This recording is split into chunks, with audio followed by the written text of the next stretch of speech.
Hey, this is Ed Robertson, and this is the Mountain and Prairie Podcast, where I introduce you to some of the innovative and creative individuals who are shaping the future of the American West. I meet most of these people through my work in ranch brokerage and land conservation, or through my hobbies and interests that revolve around spending time up high in the mountains. My guests include ranchers, writers, entrepreneurs, conservationists, athletes, artists, adventurers, pretty much anyone who's doing important work and has an interesting story to tell. My guest today is Cate Havstad. Cate is a hat maker and farmer based in Central Oregon whose abundant curiosity, creativity, and love of place have allowed her to transform her passions into a full-time and fulfilling career. As a hat maker, Cate's unique style and unwavering commitment to quality have attracted customers ranging from music stars like Lyle Lovett to hardworking ranchers and farmers throughout the American West.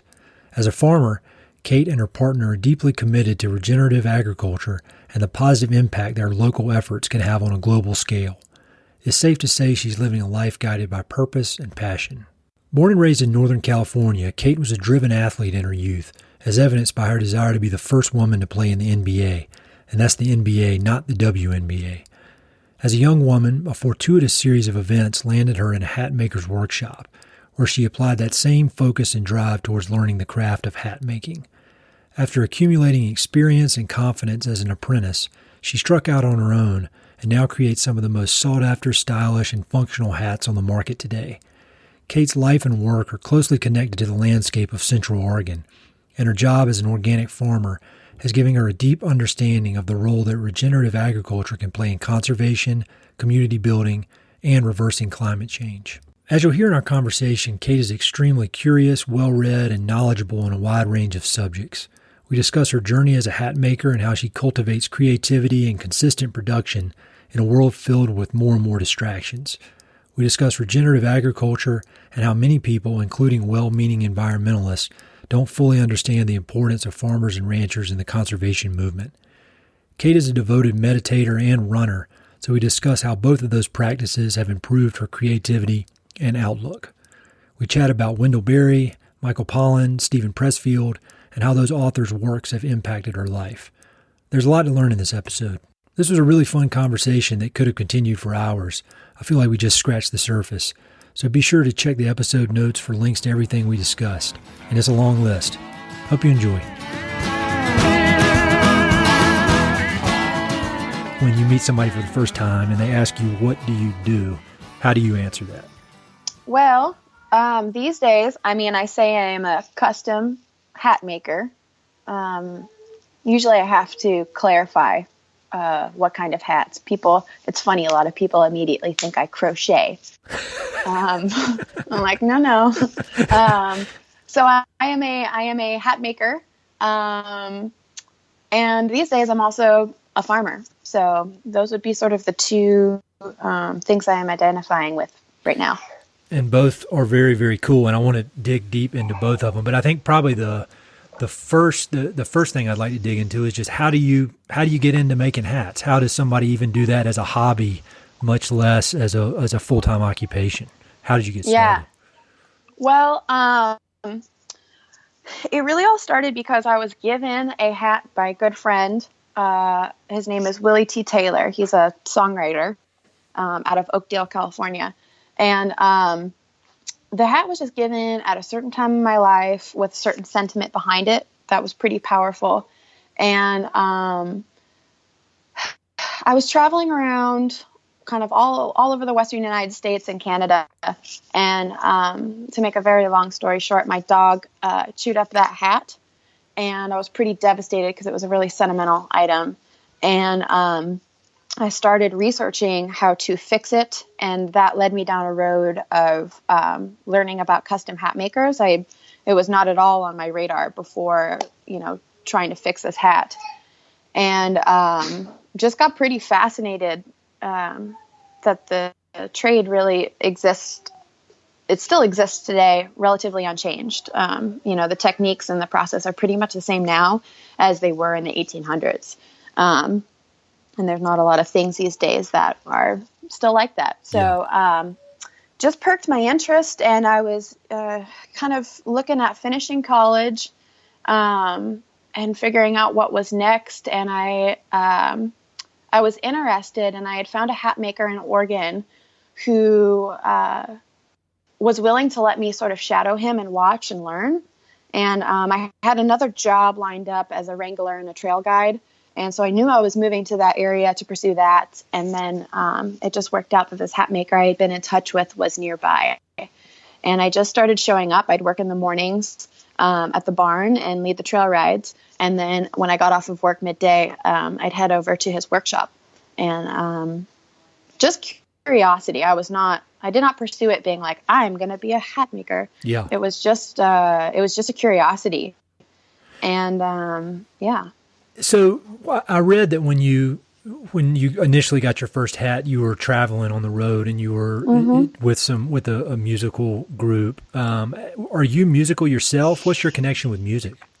Oh, I'm not really a musician myself. I mean, I've dabbled, but I'm just a huge appreciator of music. I think that music enhances my life. I'm really inspired by music.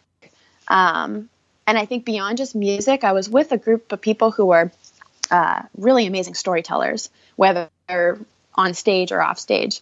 And I think that I've always just been a huge appreciator of great storytelling. That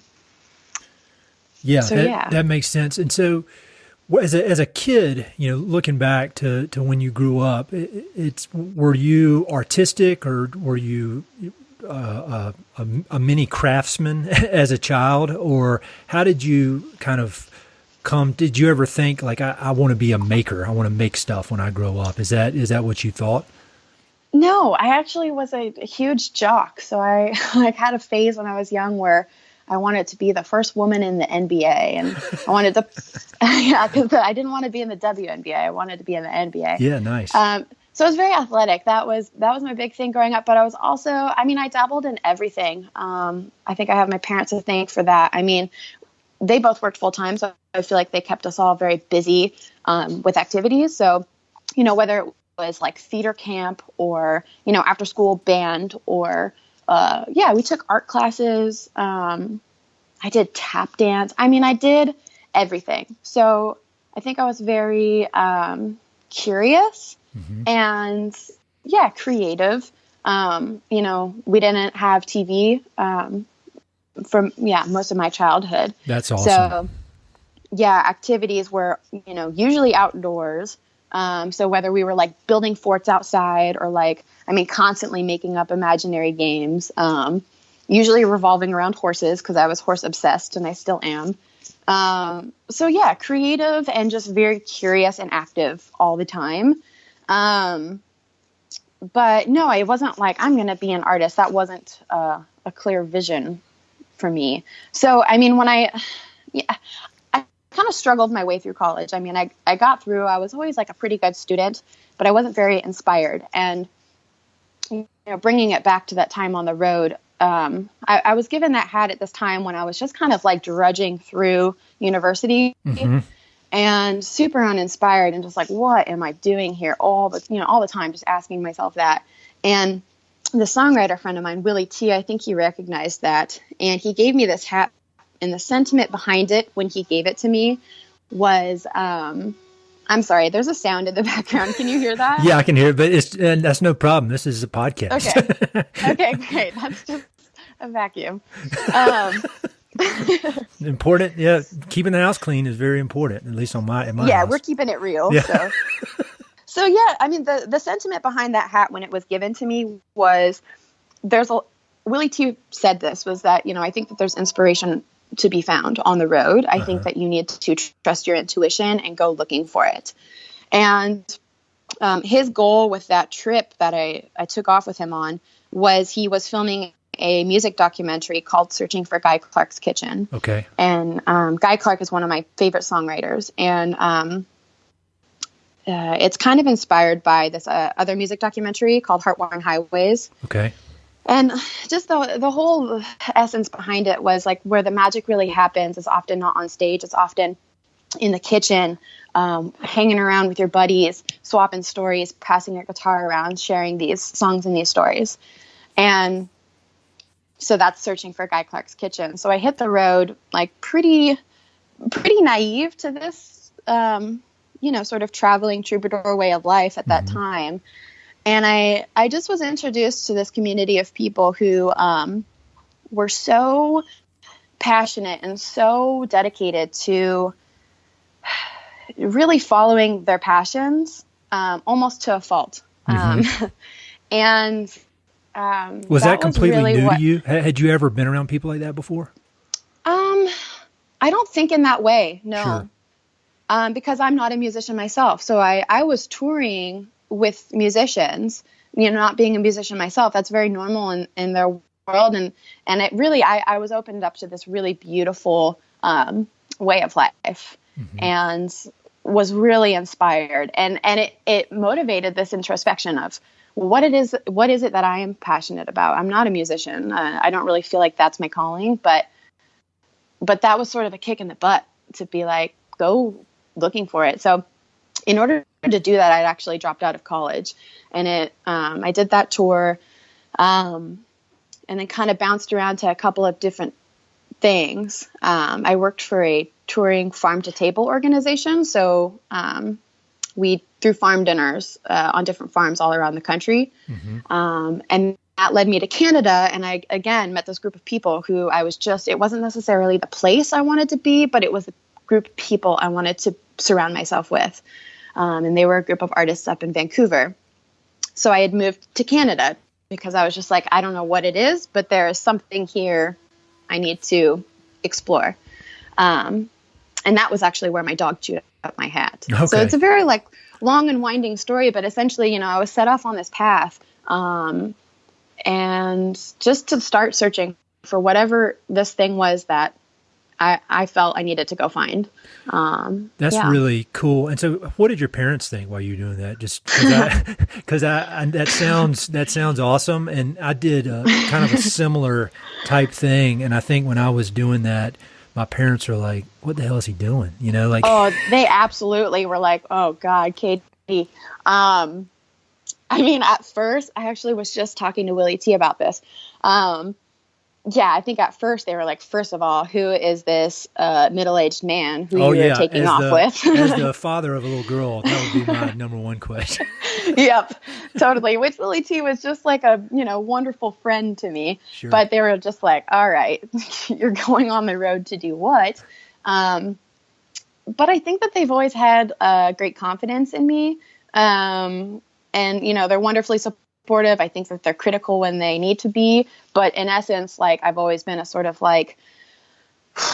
figure it out as I go, and I have to learn through trying. And so, they supported me, and, when I needed help, they were there, and, it all ended up working out. I think we get to have a good laugh about it now because now things are going great, but who knew then?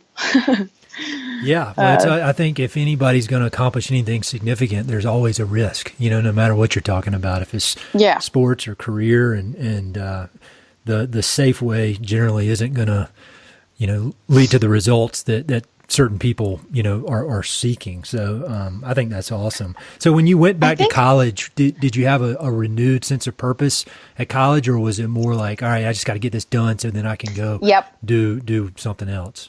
It was really just do what it takes to get it done. I had made a promise to them that I would go back and finish. So that was really the goal. It was just like, okay, I've really recognized that, there's wonderful aspects to university learning. But there was a lot of life to go live. And I knew that was where I was going to really find some of the answers I was looking for. So I just, I think it was great. I went back, I finished, accomplished that, and then was free to set out and just go for what was next. So all I knew finishing college was I want to ride every day. And it was hard for me to ride during college. Didn't have very much money, was working, and when I wasn't working, I was studying. So I had to figure out a way to get some riding in some way or another. So I picked up a job as an exercise rider at a barn. And then all I really knew once I finished was I just want to find a way to ride every day. So that was how I pursued my job as a trail guide up in Oregon. And And that was really my only goal. I wasn't like, I'm going to go figure out my life. I finished what I needed to finish. I'm going to go just enjoy this now. And that's what brought me up to Oregon, really. And I was just very fortunate that, the work as the trail guide happened to happen in the same town where there was a hat maker who was willing to let me sort of shadow him. Got it. And so can you talk a little bit about that apprenticeship and kind of how that worked and what you learned and the value of having a mentor like that? Yeah. Well, I've had several teachers. So for that, my first teacher, first of all, it's what got me hooked. I had no knowledge of anything hat making related before I stepped into his workshop. So I learned all of the fundamentals of blocking and pouncing and shaping. And I think it was good. He made me just really observe for a long time, and then slowly let me get my hands on the materials. And one of the greatest things I think I can take from that first apprenticeship was one of the things he said to me was that the greatest hat maker is the most innovative hat maker. Mm-hmm. And that has stuck with me till today. So I got all of my fundamentals really there, and I got hooked there. What I'll also say is that I learned how I wanted to do it, and it wasn't the way he was doing it. And so there comes a time, I think, in all people's journey as an apprentice where you've learned what you can learn from that person, and it is time for you to strike out and either go do it yourself or go find another teacher. And so I reached that point with him, and that was what really motivated me to start investing in the equipment and finding what I needed to start doing it on my own, because I had certain, I think, visions that were different from his visions. Got it. So that's what motivated me to start hunting for equipment. And I'd say that's as much of a job as just learning how to make the hats, is really hunting down the equipment, because it's pretty hard to find. Yeah, I would imagine. So back to the apprentice thing real quick. How long did you work with him until you started having these ideas in your head, all right, about, well, I've got different ideas about this? Or, how was it a year or 2 years? I mean, how long did that take? Yeah, it was just under a year. Okay. And I think part of it too was I was, sharing. I don't think I even had Instagram in the beginning. Like that wasn't a thing. But I was sharing what I was doing with friends, and people were so interested, and they were saying, I want you to make me a hat. I want you to make me a hat. And that was very motivating. Like, wow, this is cool. People are even interested in this. And so, yeah, I think that I felt a certain sort of motivation. And to be completely honest, I think that he wanted to run his workshop in a certain way, and I totally respected that. And I just acknowledged that, this is his deal, and I have these certain ideas, and I think I'm going to need to go do this on my own. Yeah. Whereas I think in the beginning, I think I really wanted to work for him, and I was a little bit sad when I realized that he didn't really look at me in that sort of like an equal way as far as bringing me on. Mm-hmm. And so that was an interesting, I'd say this journey has definitely been full of lessons, some easier to swallow than others. And that was one of those ones where it was like, okay, this is one of those moments where you acknowledge this is not quite it. So let's search for what might be it. Yeah. Well, I think that's kind of, when I read so many biographies about people and interesting lives, and it seems like there's always a story like that of people kind of reaching the potential of wherever their apprenticeship, the kind of the natural end of their apprenticeship. And if you're destined or have the mindset to want to go out on your own, it's going to happen, unfortunately. I mean, it's really certainly in the long run, it's fortunate, but in the short run, I imagine it's pretty rough. And what's amazing is that once that chapter ended, I remember the first hat I wanted to make on my own. I'm standing in this makeshift workshop. I had built a workshop I was living in an apartment in a horse barn, and I converted one of the washrooms into a little workshop. And I had, bare bones equipment.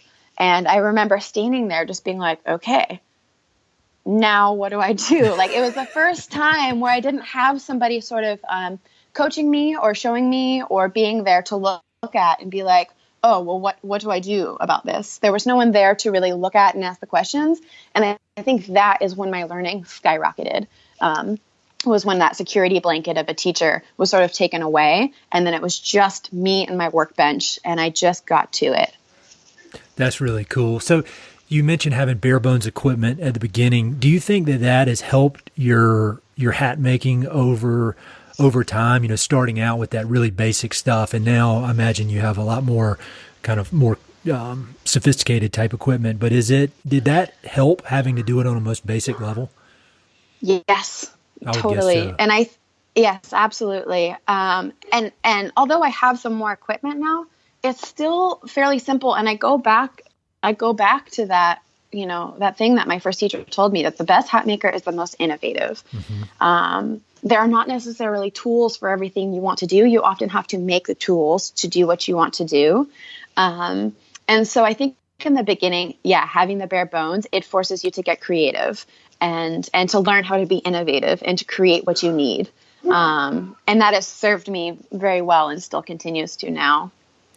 Yeah, I think there's a lot to be said for just really, really learning the basics, because I think especially nowadays, there's so many things that, everything can be so fancy, like with photography, for example. You can go out and buy the fanciest camera in the world, but I think just starting out with a very basic camera, learning how it works and working your way up, you'd be a lot better photographer. At least that's how it has worked for me. I'm not a professional or anything, but I agree. That's cool. So you went off on your own, and then was there a tipping point when you realized, like, oh, I've really got something going here. I think I can make a go of this as a full-time career? Or was it more of just kind of a slow grind, and after several years you realized, all right, this is working out? Or was there a specific moment when you realized that? Yeah. I think that I knew that this is something I wanted to seriously pursue, midway into my first apprenticeship. But when I remember this aha moment I had, the first public event I ever did, where I took a bunch of hats down. I went to this place called Bandit Town, and it's in the center of California. And they have, music events and festivals, and it's a really neat group of people. And that was my first ever public event. And I was setting up my stuff, and I actually had two women approach my booth before I was even set up. And they said, hey, we saw you on Instagram, and we came here to buy hats. And I was just like so confused. Like, like, you want to give me money? What? Yeah, absolutely. So not only did they each buy a hat off of the wall, they each custom ordered a hat as well. And I think that first transaction was just sort of like, oh my gosh. Did you try to play it cool? Did you try to play it cool? Like, oh yeah, totally. Or were you very excited? Like, oh my God, yeah, definitely. I think I did try to play it cool. I think inevitably I was bubbling. That whole day was really, that was the event hadn't even kicked off when those two women approached me. And the rest of the day was like that. And, every time I do an event at the end of the day, I'm just sort of like mentally and socially just drained. And we were packing up stuff, and one of my very best friends had helped me that day at that event. And this was actually one of the sweetest moments of my whole life. But he was sitting on the edge of this porch. I was packing up our stuff, and he looked kind of bummed. And I thought, oh my gosh, did I overwork him, or is he annoyed that he had to work all day or something? And I went and sat down with him and was like, are you okay? And he had tears in his eyes, and he was just like, I'm so proud of you. Like, you're doing this. And it was just, that was one of the most special moments to share with a friend of like, holy moly, like, I'm doing this. That is really cool. That's a great story. Yeah. So can you just talk a little bit about who buys these hats? Because I know there's a long list of really interesting people, and it's a wide range of people. Who are your customers? It's a wide variety, anywhere from, I've got a lot of musician clients. I've got farmer and rancher customers. I have just, there's anyone from a this is a working tool to somebody to this is a fashion accessory. So it's a really wide variety. I've made hats for popular musicians and actors in Hollywood, my neighbors in Central Oregon. It's a huge wide variety, but I think in the beginning, especially because I was going to a lot of music events, it attracted a huge music crowd. Mm-hmm. Have you gotten to meet any musicians that you admired before you got into the hat making world? Yes, a lot. Let's see. Don't want to boast too much. I'd say one of the highlights was I got to meet Lyle Lovett through all of this. Did you really? Yes. That's the real deal. That's the real deal, man. What a guy. And that was one of the proudest moments I had because I also got to introduce my parents to him. And I grew up listening to Lyle Lovett with my dad.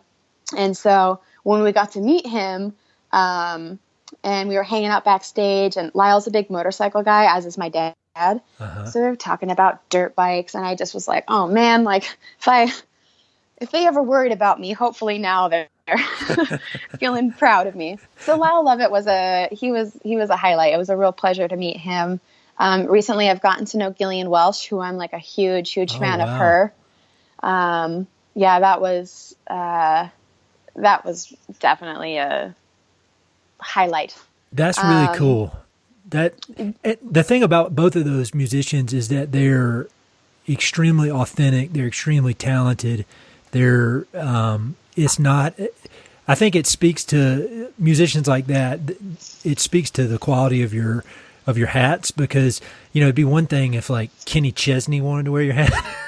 Totally. And maybe you will one day. Kenny, love you, Kenny. But, totally. but if you're listening, I would do it. Yeah. That you got, Lyle Lovett, Gillian Welch. I mean, those are just two authentic, well-respected musicians by any genre. Any musician in any genre would respect those people. And so I think that's what a compliment that they love your work as well.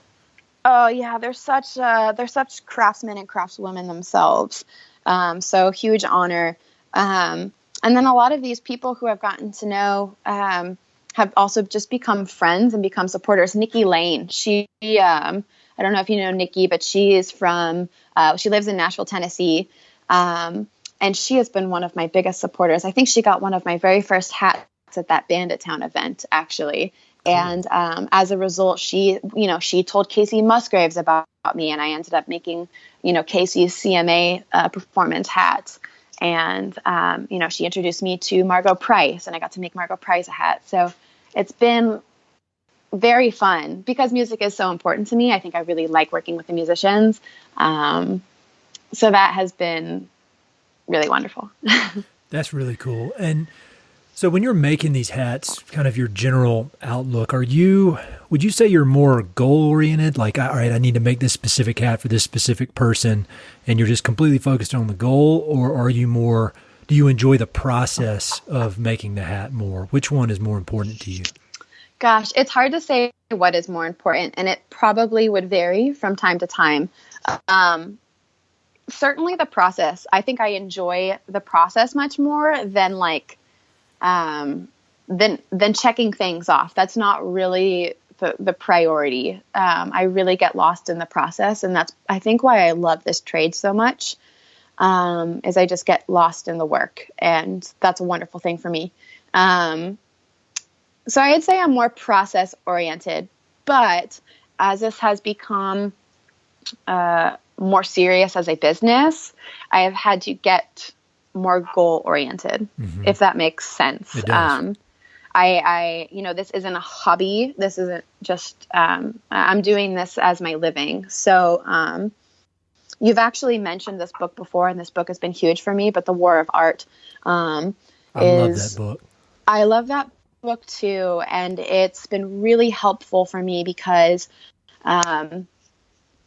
there are times when I just need to get to it. I'm not sitting around waiting for this feeling of motivation and inspiration. I've just got to dive in and get to work. Yeah, that's, that was going to be my next question, and you already answered it. There's some artists that sit around and wait for inspiration, and then more often than not, it seems that professional artists have a routine they follow, and they don't they don't wait for inspiration. I think Duke Beardsley, artist I interviewed on here, he quoted somebody and said, you go out and you hunt inspiration down with a bat. And so do you have certain daily routines that you do every day so that you can ensure that the inspiration shows up and that you can make these hats? Yeah, I certainly do. And that's been also a learning for me. As much as I'm learning about hat making, and I'm learning about technique and I'm perfecting my technique, I've also been on this journey of becoming a better professional at this and becoming a better business person. So there's all these layers of learning. It's not just, step one is learn to make a great hat. Like really, that was my focus for the first few years. And in the last 2 years, it's really been, okay, really start to master myself and create this consistency in my workflow. So, key things for me are exercise. That is a key thing for me. I like to wake up and do it in the morning. In the warmer months, I like to run outside. And then in the colder months, I tend to go to the gym. But that is huge for me. And then, I don't set like a 9 to 5 schedule. But I'm working every day, whether it's in my workshop or on the back end, on the computer, which is my least favorite part of things, but important nonetheless. So I don't set a schedule, but I am certainly, every day I wake up and I am approaching this as a professional and as a business. And that has been a great learning process. And a book like The War of Art is great. Anybody who, might struggle with sitting around and twiddling your thumbs, and the way just he talks about that resistance. I meet that resistance, maybe not every day, but a lot of days you meet that resistance and you have to find the tools to move beyond it. I agree. I can't recommend that book enough. And I don't think, I'm not artistic, and I found a lot of value in it for work or sports or anything. It's that idea of the resistance. That's really changed my whole perspective on things. I can't recommend it enough. I think it's also what I find too is if sometimes I feel this about my running too. I love to run, but sometimes the hardest thing is just getting your shoes on and getting out the door. Yes. And I find that too about walking into my workshop. Like I will find myself doing all the chores around the farm that I can do before I will get myself to walk into that workshop. And it's just like, God, just walk in there. And once I am in there, I'm in it. But it's that funny thing of just walk in the workshop and you will inevitably want to get to work on what is in front of you. It's amazing. And I'm glad to hear that. And it's funny how most kind of creative type people have that exact same description. And I always think of it as, it's like having a big boulder on the hill and you just got to push it and put in a lot of effort to get it going, and then it goes. And like that's how I am with work stuff or with anything I'm trying to running, especially. I just need to go, just get the effort, go, and then it's great. The momentum hits, and you think I would have figured it out now after like 30 years. But. Well, that's good to hear, because I have these moments of like, man, like when am I just going to remember that you just got to walk in the workshop and you're going to love it. So. Yeah, I don't think, that guy who wrote World of Art, Stephen Pressfield, I bet he's 75 years old and he's still every day. It's the same thing. So I don't know, you just got to learn to love the struggle, I guess. Yeah. So this kind of along those lines, I just read an article about you that you sent out the other day, and it mentioned that you have started meditating. Yes. Can you talk about that and the importance that that's had on your production and your creativity? Yeah. That's been such a pleasant surprise. I forget who first gave me, my dad may have given me this book. This guy, Lodro Rinsler, has written some really great books. One is called Sit Like a Buddha. The other one's called Walk Like a Buddha. And it's sort of more of this, a way to look at Buddhism and sort of mindfulness and meditation in a more modern day view. Mm-hmm. And I think that was what motivated me to try. And this sounds so silly, and I hope we get to talk about this, but using technology as a tool. And there's this one app which I got. It's called Headspace. Yep. And it's what really got me into it, actually, because I had a hard time wrapping my brain around, okay, I'm just going to sit here and what? Like, how do I quiet my mind? I don't know. I'm just going to sit here and think about how I should be quieting my mind. I'm not really doing anything. But I really liked this Headspace app because it just starts with 10 minutes a day. Mm-hmm. And I would just sit for 10 minutes a day. And it's really just about, just to get started, you are just observing breath. And you are learning to just observe the thoughts that are passing by. And he has some great analogies. Like, just imagine it's just like a car. And you're just going to watch that thought just pass right by and just let it come and let it go. And so it was a guided meditation, which I think was really helpful for me in the beginning. And I think I started feeling the positive effects of it immediately. And once you get beyond the point of it being something you force yourself to do, it becomes something you really look forward to doing. Mm-hmm. And so that has really helped me. I mean, I think that it helps in a lot of different areas. When I think about how it has helped me in my work, I would say just helping me feel a lot more centered. I can feel overwhelmed, I think, sometimes with the amount of work I have to do in running my business. Yep. People ask me all the time, like, when I'm going to hire somebody to either work with me or like help me on the back end of things. And I just haven't gotten to a point where I can or want to do that. Mm-hmm. So I think I'm juggling a lot of different balls, and it is hard for me to transition from the computer time and doing that back-end business stuff to then, okay, let's get into the creative flow in the workshop. And I think that the meditation has kind of helped me create more of this flow. It sounds so silly when I say it sometimes, but there's a sense of calm that it has brought into my life, which has been really helpful in managing a life that can feel really busy. Yep. No, you don't have to convince me, and I understand everything you're saying because I've been meditating. I try to do it daily, and I've done a pretty good job for almost 7 years now. And it's hands down the most important thing I've ever done. Like it's amazing how it just allows you to, everything you said I agree with, and I think it just allows you to kind of detach from just, it allows you to react or allows you to respond to things instead of reacting to things. Oh, 100%. Yeah, it just gives you that little bit of space, whereas you used to do, I used to do things without even, or have reactions to things without even thinking about it. That's just what I did. And now it just puts that little bit of space between when something happens and how I respond, and it gives you that time to kind of consider it and make a choice versus just instinctual response. And it's really, really powerful. That's what you just said, that buffer of time between, feeling or emotion and then process and then reaction. That is huge, not only in like work life, but in personal life and relationships. So yeah, I heard that has been like this. Wonderful. Yeah. I heard I was listening to some other podcast the other day, and they were talking about meditation, and the way they described it, they said that, people still, if you're a master meditator, like the Dalai Lama, he still gets mad. But what meditation does is it reduces the half-life of that emotion. And so whereas like I used to, if something made me mad, I could be mad for like 2 days about it.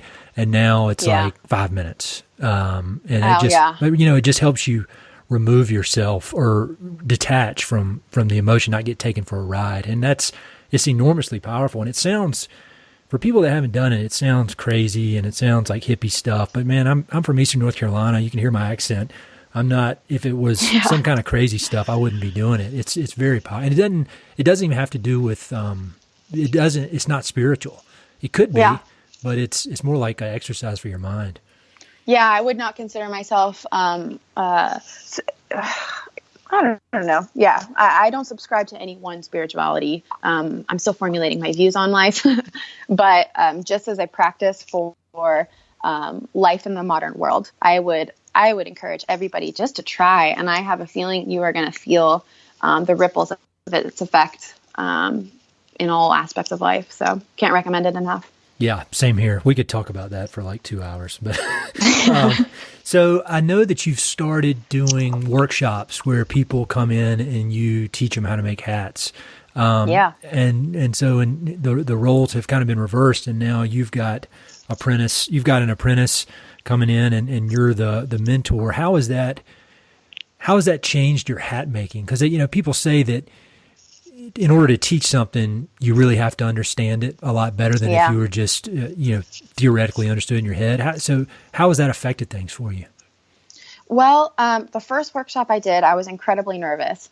And I was so pleasantly surprised because it went really well and I had such a good time. But one of the first things I sort of realized in that first workshop was the way I really realized how ingrained a lot of it had become in me. I remember it brought me back to my first days of working in my first teacher's shop, where I touched the material so timidly and it just felt so foreign. And now I just do these things in a second nature way. And, my hands just sort of know these things. And so it was really interesting to stop and start breaking it down for people. And it brought me back to remember when you were here and this felt so foreign? And so that was a great thing just for me to reflect and be like, wow, look at how far you have come. Look at how second nature this is to you. It's just muscle memory now. So that was wonderful. And then I wouldn't say the workshops have changed my approach or my hat making, but it has certainly, I decided to do those workshops not really knowing if I was going to enjoy doing them or if I would continue doing them. But I figured, hey, I'm going to give it a shot and see how it goes. And what I learned is I really love doing it. And I really love sharing it with people. And the people who are coming to these workshops, some of them are, leather workers or they're into some other trade, but a lot of them are just people who have a 9-to-5 sort of an office job. And the way that they light up in these workshops and the joy that they get from this hands-on process, it's a really special thing to share with people. And that I'm realizing is I think I'm finding a bigger purpose in me is to share this with people and stoke that inspiration and get them excited about this working with your hands. Because I remember when I first started doing this, I think that I fell so in love with it because I had been in university and I had been, in this more heady world. Yep. And I all of a sudden was working with my hands in a way I hadn't since maybe I was a kid. And there is something to that. There is something to working with your hands as a human. I think that is really important for us. And I get to watch that catch on in these people who come to the workshops. Yeah, I think it's something that's lacking in most people's lives, a majority of people, because most people sit in front of a computer all day. And yes, I think I agree with you that it's deep in our DNA to make stuff. That's really the only thing we have going for us as a species, that we're smart and we can team up and make stuff. It makes you feel useful and empowered and capable. And I think that's really important for people to remember that, we are very capable beings and you should be able to build and do on your own. And I like igniting that in people. So you are in Central Oregon, and which is a beautiful area. I spent some time there when I was in college, and I took some time off. I did a semester of NOLS, the National Outdoor Leadership School, and we spent a few weeks at Smith Rock, which is kind of in that neck of the woods. And I love it. I remember we slept under the stars the whole time. And at night I could hear the coyotes howling. I just thought it was so cool. So can you talk a little bit about that area, that landscape, and how that being there, physically located there, has influenced your work? Yeah. Well, Smith Rock, Terrebonne, that area, one of my very best friends has a farm there in Terrebonne. So I end up spending a lot of time out there, and we ride horses out there, and it is really magical. So we live in Madras now. We moved to Madras, which is about 50 minutes north of Bend, just this last year. And before that, we were living on the east side of Bend. And, I grew up in coastal Northern California, very lush, lots of fog and big redwoods. And I think when I first moved to the Central Oregon region, I was really enamored with the high desert landscape, just because it was so vastly different from really what I'd been around most of my life. And I went to school at UC Santa Cruz, which is pretty much like a school in the trees. Mm-hmm. So this big open high desert sagebrush and juniper landscape was so different and exciting. So, I mean, it's been a really inspiring place for me in a lot of different ways. You know, I like to run, and one of my favorite trails to run, this was when I was living in Bend, was the Badlands Trail, which is east of Bend. Mm-hmm. And, you know, I started running that trail, I don't know, 5 or 6 years ago. And, you know, that's where I was in a very different, I ran that trail throughout the progression of my journey with this hat business and just in life the last 6 years. So I do a lot of my biggest thinking on runs. And something I kept coming back to when I would run this Badlands Trail, I mean, you know, there's hardly any shelter. And if you're running in the summer in Central Oregon, it's hot. And it's, you know, you are just like out in the elements. And there is something like sort of beautifully tough about that area. And something I kept coming back to on these runs is just like this concept of resilience. And all that survives in a landscape like that is very resilient. The animals and the plants, they have created these mechanisms that allow them to live in really tough, harsh environments. And I would kind of like embody that when I was out on these runs. Like I might be facing big challenges and decisions and, you know, just tough things that I was working through. And I would just sort of embody this idea of resilience by going on these runs in the desert. So I'd say that's a huge way in which the landscape has sort of influenced me. And then about 4 years ago, I started getting involved with a farm in Bend. And it's the farm and the farmer who I live with. But I started getting involved with this farm, and that has really shaped really what is going to be the future of my life now. But really sinking into my relationship with the land in a deeper way than I think I've ever had. I've also, you know, I've been in this place longer than almost any other place I've been, except for my home that I grew up in. And, you know, just the more integrated you get into like a farm and a landscape, you really just start to learn the land, and you have to just be an observer. And that's really just been my journey in this area for the last few years now, is sinking deeper into connection with this land, being an observer, and really finding my place in all of it. Yeah. That's very cool. And that has echoes of Wendell Berry in it. You know, he talks a lot about really understanding your place and having a sense of place. And, you know, he has a farm in Kentucky, and he just knows that particular plot of land better than anything else. He's a big proponent of going deep versus, you know, wide and shallow. And I love hearing that. He is one of my greatest heroes. And I read The Unsettling of America before I knew that farming was at all in my path of life. And I came back to it again recently, and it's been really interesting to reread it now that I'm here, and this farm is a huge part of my future. Wendell Berry, I don't know that anybody can say it any better, and he has inspired one of my other greatest or favorite writers, Michael Pollan's. Mm-hmm.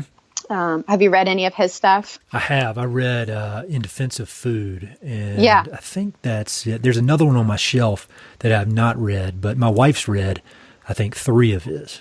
He is great, and you know, Wendell Berry, I don't know that anybody can say it better. I think that Michael Pollan talks about things a bit differently in a modern time, but that idea, what Wendell Berry talks about, it really ties into everything that I believe in, as far as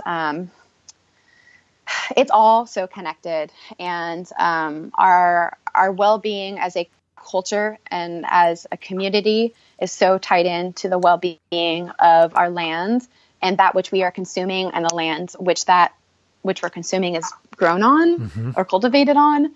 it's all so connected, and the health of our entire community is so dependent on all of these aspects of it. And so, I mean, yeah, I couldn't be any more happy, because I feel like I spent a lot of years searching for that sense of place.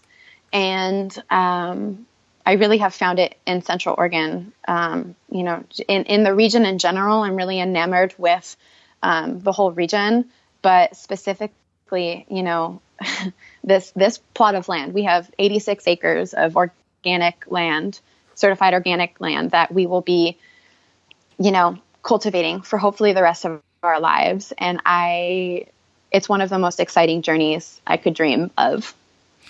Yeah, the cool thing about agriculture is, well, there are many cool things about it, but, you know, I think a lot of people, they think of just the land, but you hit on this a second ago, is that, yeah, the land is part of it, but I think agriculture also encompasses community and the people on the land. Absolutely. And that's something really unique. You know, where I live in Colorado, I do a lot of work with the Cattlemen's Land Trust, and they conserve working ranches. And, you know, by doing that, they conserve this open space that's important. But then they also, you know, they're helping families, and they're helping local communities, and they're helping food production. And it sounds like you're right there in the middle of that, which is, you know, in farming, which is different from what I do, but it's the exact same idea. And it's just the ripple effects of that go out so far. People just don't understand. Yeah. And it's, you know, at least now it's a little bit more of a conversation in popular culture of, you know, what's that saying? They, think globally, act locally. That's like a little jingle. Yeah. But I hope that people hear that, and it's not just a little jingle. I hope that people hear that and they really think about it, because, really, we should be starting at this local level. We should be really investing in our communities and the health of our local communities, and that will have great impact on a larger scale, and that needs to happen all around the country. And so, yeah, like a Wendell Berry's look at, like, go deep, like dig in. I hope that wherever people are, that they are inspired to do that, because that's, I don't know, it's a grand statement, but I think that's what will save the world. No, and back to that, agree. like, you know, as far as what we're facing today, like, it is a conversation, climate change. There is too much carbon in the atmosphere. There is no denying that one fact. And, you know, some scientists are saying nowadays that, you know, we're beyond, yes, we all need to take responsibility and change our daily acts in order to not be contributing as much to the increase of this problem. But a lot of scientists will say that we're beyond this tipping point of now we need to seriously, it's not just that, we don't just need to change and not contribute more. We need to figure out how to reverse this. And one of the greatest possibilities for reversing an increase in carbon in the atmosphere is sequestering it via the soil. And when it comes to how do we do that, it's agriculture, and it's proper grasslands management. So if you are an environmentalist, if you're somebody who cares about the future of the planet, we need, you know, responsible farmers. We need responsible and innovative ranchers to be managing those grasslands in a way in which we are pulling carbon out of the atmosphere and putting it back into the soil. I feel so passionately about that. I agree completely. And for people who want to learn more about that, I interviewed a guy named Jim Howell early in the podcast. He might be like the 5th or 6th episode, but he was a co-founder of the Savory Institute, which does a lot of regenerative. Yeah. And he's basically a rancher who uses holistic management on large scale, like hundreds and hundreds of thousands of acres all over the world to restore these grasslands. So, you know, with the ultimate goal of trying to reverse climate change. And he's a hardcore rancher. He's not, you know, it isn't some sort of elite academic kind of guy. I mean, he is a rancher, but he's devoted his life to this. And he lives in Boulder, and I used to live in Boulder. And in Boulder, you know, you have a lot of so-called environmentalists, but they just kind of, for some reason, they think that all livestock is bad. And they think livestock is, you know, cows are bad and this and that. But Jim, he told me, he said, you know, when I am given the opportunity to explain this to people, he said, I've never once had somebody not agree with me. And Yeah. it's just a matter of telling the story over and over and trying to get it to as many people as you can. So I'm really glad you brought that up. Well, and what you just mentioned too about this discrepancy in the in the environmentalist world that might look at ranching negatively. I have to have compassion, even though they say some really aggressive things, because they just don't understand. And if they were to spend time with some of these ranchers, they would understand like these are the stewards, and they're doing important work. But I can bring it back. Actually, Wendell Berry talked about this a lot. There's this sort of, I think he called it like a terranium view of the world. Mm-hmm. And, it's this thinking that, we are separate from this concept of nature. So we should leave nature untouched, this in this terranium that we will just look and observe. But no, what we really need to do is we need to accept that we are a part of it and we are all connected, and we thrive when we are stewards of the land and caring for it, and the land thrives when we are responsibly caring for it with its health in our as a priority in our minds. Mm-hmm. Nature will not thrive if we just are hands off. It takes responsible stewardship. So yeah, any rancher that I've come into contact with, they are on that level. Yeah, they are. And I don't know where this kind of anti-livestock thing came from. Because I mean, there are some ranchers and, some of these big, massive livestock or meat packing operations, they may not have the same goals, that you and I or Jim Howell have, but overall, for a rancher or a farmer to make money, they've got to, make money year after year. They've got to take care of the land. And it's become clear that's really the only way that it's going to work. So, that's really cool that you're doing that. So you mentioned a few of the Wendell Berry books and Michael Pollan. Are there any other books related to agriculture that have been impactful to you? In this last year, I read, it's somewhat about agriculture, but more just about connection to land. It's called Braiding Sweetgrass. Oh, yeah. Another guy I had on the podcast a while back, Taylor Keene. He's a Native American out of Omaha. He referenced that one. He said it's one of his favorite books. It is amazing. Robin Wall Kimmerer, who wrote that book, she is a scientist, but she is also a Native woman who carries with her a lot of sort of traditional ways at looking at relationship between man, plant, medicine, and connection. So she has a science background. She is a scientist, and she has a really beautiful way of weaving those traditions and the scientific view together. I can't recommend that book enough. And that's been really big for me as far as thinking about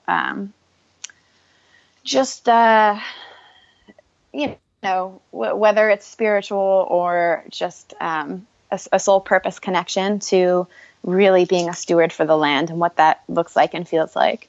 So that book has been big for me. A great farming book that I just love is called The Dirty Life.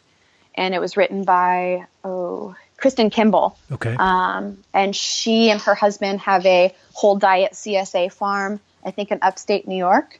And I love that book. If anyone is interested in farming, she's a writer, and I don't think that she had any inclination or idea that she would become a farmer, but she ended up falling in love with a farmer. And she has a really wonderful way of writing about her journey into becoming a farmer. And she also has a really great newsletter she puts out for the farm. I think it's monthly during the season. So yeah, Kristen Kimball and The Dirty Life was a great farming book I loved. Cool. Those are great. I'll put links to everything in the notes so people can access these. One more question. We've already been talking for almost an hour, which is crazy. We'll need to do a part 2 and 3 and 4. But anytime. So you do an awesome job of documenting this really unique life that you've put together on Instagram. And I love Instagram, and I think it's just for me personally, like thinking about this podcast spreading, I think I owe a lot of that to Instagram. But at the same time, like any social media or computers or email, it can be a huge distraction. And so how do you balance your mindful life and your process-oriented life and this creative life with the constant buzzing or possible buzzing of the phone in your pocket? Oh man. Well, it has been a journey, and I'm learning more and more about what I need and what I don't need in my life. Yep. So I am really working on looking at it as a tool and using it as a tool, and then setting up boundaries, because I do find that it creates way too much noise. So all I can really say is that I'm just starting to implement more boundaries. First of all, like, I deleted Facebook. I don't really use Facebook as a tool. I found that it was bringing a lot of extra noise into my mind. Mm-hmm. So I just was like, you know what? It's not really serving me. I don't really need it. We don't need any of this stuff. Yep. So cutting that out was big. And then on a day-to-day basis, what I do now when I walk into my workshop is I turn my phone onto airplane mode. Nice. So that I'm not getting notifications or anything like that. And I like to only do my sort of computer work, my emailing and sort of financial management stuff 1 to 2 days a week. And I really try to compartmentalize that, because I have found it's hard for me to transition from the computer into creative workspace. And I just, I don't really, it's surprising. I mean, I observe through running my business really the day and age that we are in which people expect you to be available at all times. And I'm not a fan of that. Somebody could send me an email, and if I don't get back to them, in a day or two, I can get like an aggressive follow-up email. And I just can't stand it. I don't really understand why we've gotten here, So I'm working on, I don't know, I don't want to say like training my customers, but I operate in a certain way, and I am who I am. And I think that the customers who I attract are a certain way. And, just don't expect to hear from me that night necessarily. I don't know. I'm just setting up these boundaries with what works for me and what what doesn't. And I'm not really going to let myself be pressured by what seems to be a social norm now, to have it in my life all the time, because it is too much. It is. It's too much for anybody, but especially somebody who's trying to be creative. There's a great book called Deep Work. Have you ever heard of this book? I heard about it just through you. It's by this guy named Cal Newport, and it is so good. And it talks about how these distractions, for anybody who needs to think, or he's a computer scientist, but he talks about, I think it could easily extend to creatives. You just can't have those distractions, and it's unnecessary, and I think a lot of time it's negative, and it just creates this kind of residue. And I think meditation really shines a light on how distracting that stuff is, because you'll have these, at least I have these thoughts pop up about something I saw on social media, and I'm like, why in the world is that in my brain? I don't want that in my brain. Oh yeah, totally. And I actually, I had a silly situation recently in which another hat maker on Instagram expressed that he was displeased that I wasn't following his work. And I was just like, oh, it was one of those moments where I'm like, I want to throw my phone in the river right now. I can't even believe this is a conversation. And I tried really nicely to explain to him, I actually don't follow a lot of other hat makers because I don't want to accidentally let myself be influenced by their work. Sure. I do follow a few people who I admire hugely, but I'm very careful. Like, I don't want to be unconsciously influenced or by seeing other people's works. I follow a lot of other artists and other mediums, but I'm careful about that. So that's one way in which I sort of like set this boundary.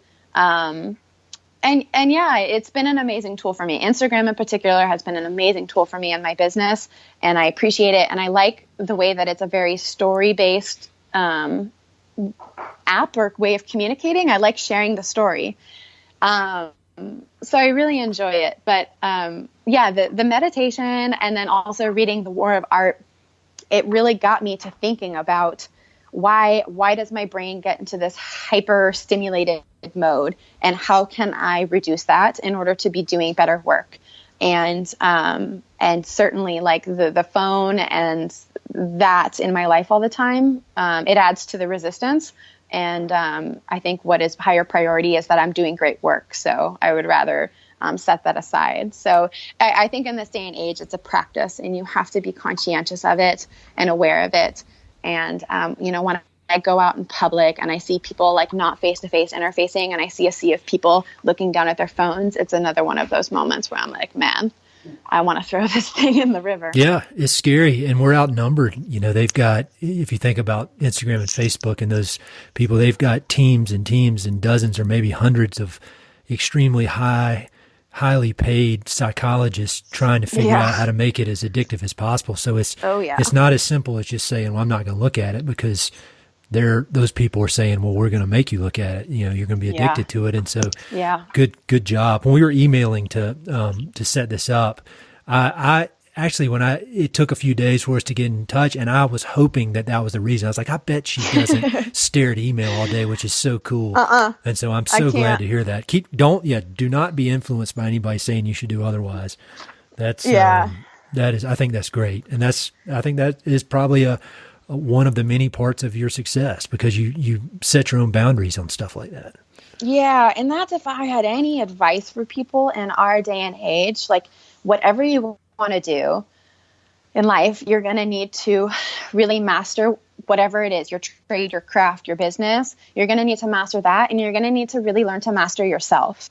And I just say in the last couple of years, I've really just started to get to know myself and invest in getting to know myself, and identifying like what makes me feel good and what doesn't. And if your work and your well-being and the bettering of yourself is a priority, identify those things which aren't serving you and take action to cut them out, because it's creating a lot of unhappiness. And I hope that people choose to try unplugging, literally turn off your phone, go into nature, like just go reconnect with yourself and be quiet and be in the sagebrush. Just go without your phone. And that's just like, if I had one request of the world, and like, don't put screens in front of your kids all the time. Yes, definitely not. That is poison. It's poison. You've got the wisdom of like a 75-year-old. You'll be extremely wise when you're that age. That's I love hearing that stuff, and I agree with it. And I think it needs to be reiterated to me and everybody else. So, well, I've got a few quick questions that I like to ask everybody, because it's been fun to compare all the answers that you hear, and there's been some great recommendations and wisdom that comes from this. So, do you have any favorite books of all time? You mentioned War of Art. We've mentioned a ton of books. Are there any others that stick out as very important to you, and they can be about any subject? Travels with Charlie is it's a John Steinbeck book that has been really influential. And if you look at me in my life, I have a workshop on wheels, and I have a dog named Charlie. You can start to piece together that book had a great influence. So that book, in this day and age, the Monkey Wrench Gang. Mm-hmm. That book has been on my mind a lot recently. And then a recent book that I read that I just like fell into and totally escaped into, it's called Temperance Creek. And I'm forgetting the author's name, but she lives in Joseph. It's a story about this couple, real life story about this couple, who were, packers, throughout Hell's Canyon and the Wallowas in Eastern Oregon. And I absolutely love that book. Cool. Those are both, all those are great. And I have not read Travels with Charlie or Temperance Creek, so those are great. I'll add them to the list. And for people listening, I've got a comprehensive list of every book that has been recommended on the podcast, and it's on the website. So it's quite a resource. Do you have any favorite documentaries? We talked a little bit about that at the beginning, or films. Yeah. Well, we talked about Ben McMaster's, and so Unbranded. Oh, yeah. And I recently adopted a Mustang colt, and I'm going to be starting him this year. So cool. Yeah, I liked the conversation and the story he told in that. Unbroken Ground, as far as documentaries about sort of the future of regenerative agriculture. I haven't seen that yet, but I've seen the trailer and it looks really interesting. Yeah. And then this is not at all to do with the West, but I think, anyways, it was very, very powerful for me. It's a documentary called 13th. Okay. Yeah. 13th. It's about the 13th Amendment, and it has to do with the state of our prison system. And it's hard to watch, but I think it's really important to watch and think about. Cool. Those are all good. Is there some activity that you enjoy or a hobby that would be surprising to listeners? So we've talked, I mean, you've got a ton going on, and then you've got athletics, and you run, and you make stuff, and you're a farmer. Is there anything that's funny or weird or would be surprising to people? Okay. Well, I don't know if this counts because I can't do it yet, but it is what I am working towards doing. I really want to be a mounted archer. Cool. That'd be really cool. I've got a bow, and I've been, not practicing enough, but I've got a bow, and I'm starting my first colt. So I'm really starting from the ground up in every way. And I hope to, in the next few years, be riding my colt, slinging arrows. Be sure to post pictures of that or videos on Instagram. Totally. That's awesome. That's quite an undertaking. I'm impressed. Yeah. Where is your favorite location in the West? Ooh, I wanted to say our farm. Yeah. Because I'm falling so deeply in love with that piece of land. Other than the farm, I think where I grew up, which is in Occidental, which is in Sonoma County.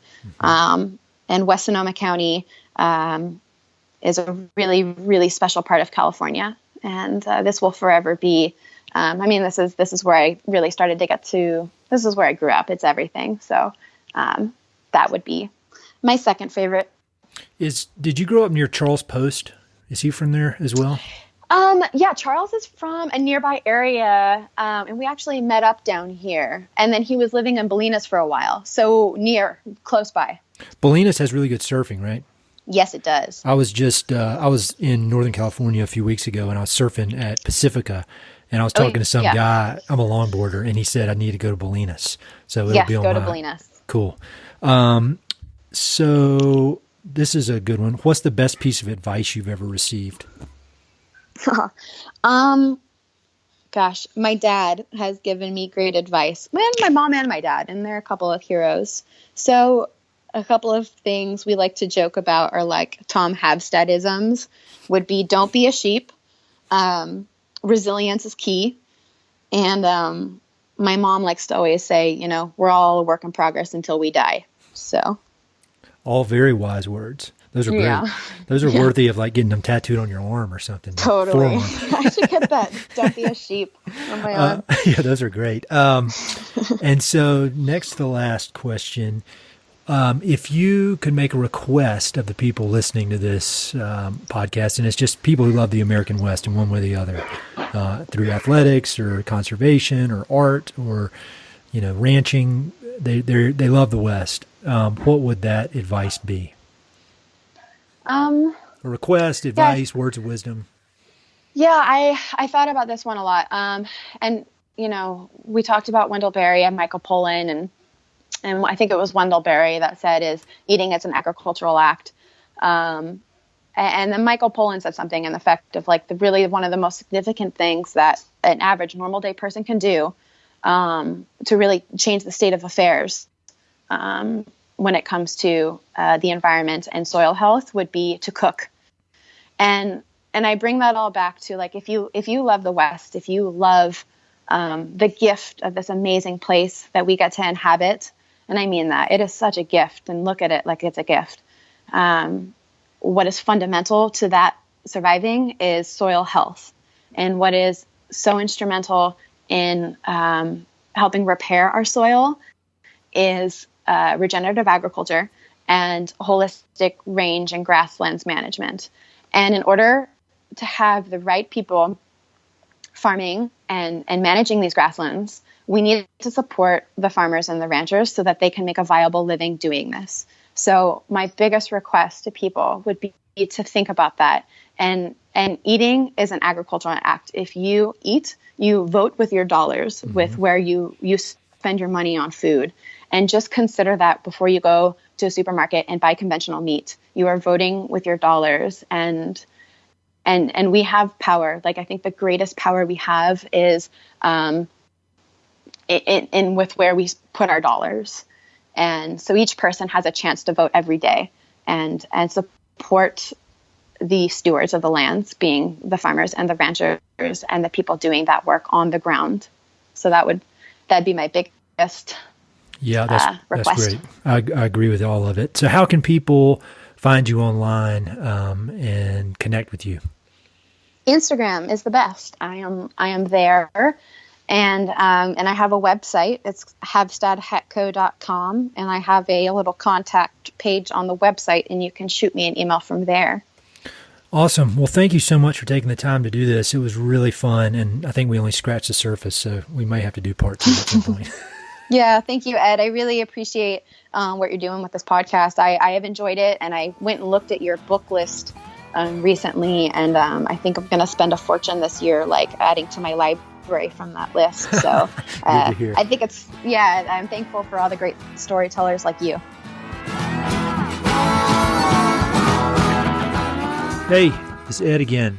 Thanks so much for listening to the podcast, and thanks for listening to that particular episode. I hope you enjoyed it. Before you go, I've got 3 quick things. Number 1, if you like the podcast, please do me a huge favor. Either pass it along to a friend who may be interested, share it on your social media, or go to iTunes and give it a 5-star review.